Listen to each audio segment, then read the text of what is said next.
So, hello guys! Welcome back to Money in Sweden. Today guys, andito ako sa labas and I will be working in my garden the whole day today kasi medyo makulimlim pero mainit yung temperature. Mga nasa 15 degrees siguro.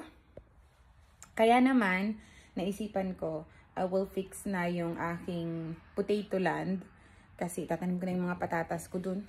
Aayusin ko, meron akong ine-ready na land sa likod ng bahay kasi ayoko sila dito sa may mga halaman ko dito sa greenhouse kasi medyo nagkakasakit yung dahon ng patatas. Mas madali silang makakuha ng bacteria. So, ayokong mahawaan nila yung mga nandito sa aking greenhouse. Kasi tingnan nyo naman ang lalaki na ng mga lettuce. Ayan o. Grabe guys. Ang bilis lang.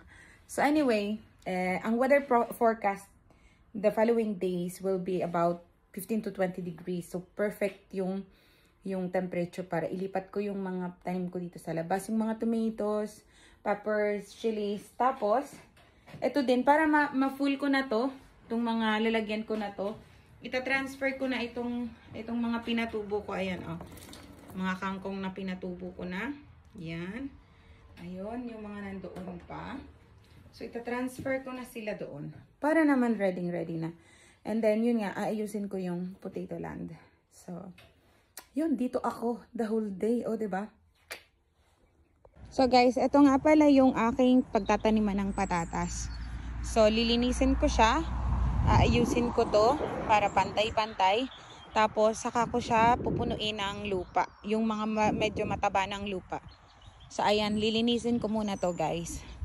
Dito ko siya sa likod itatanim yung patatas. Para if ever na magkasakit yung dahon ng patatas, hindi mahawaan yung ibang tanim ko doon sa may greenhouse. So, ayan.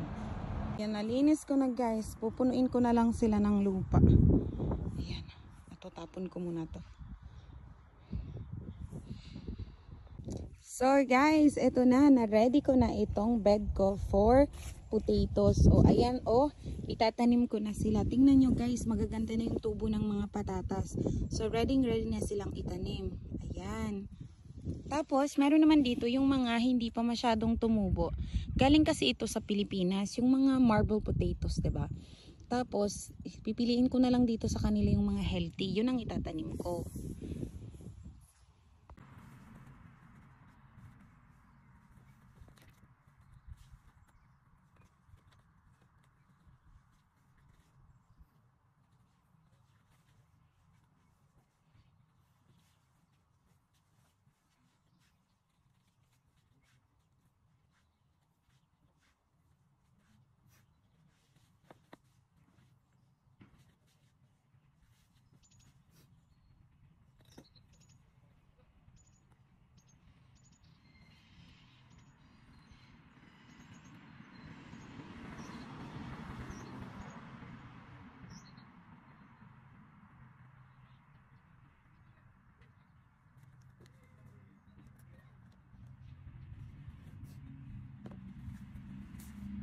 So, ganyan lang muna guys. And then, ibabaon ko lang sila isa-isa.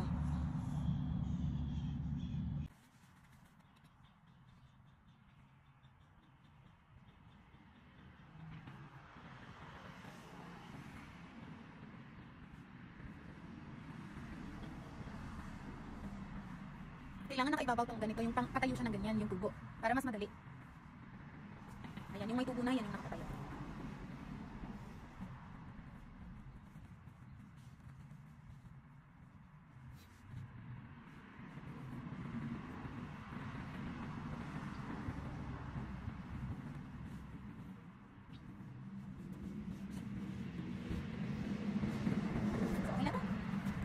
So, ayan, natanim ko na lahat, guys.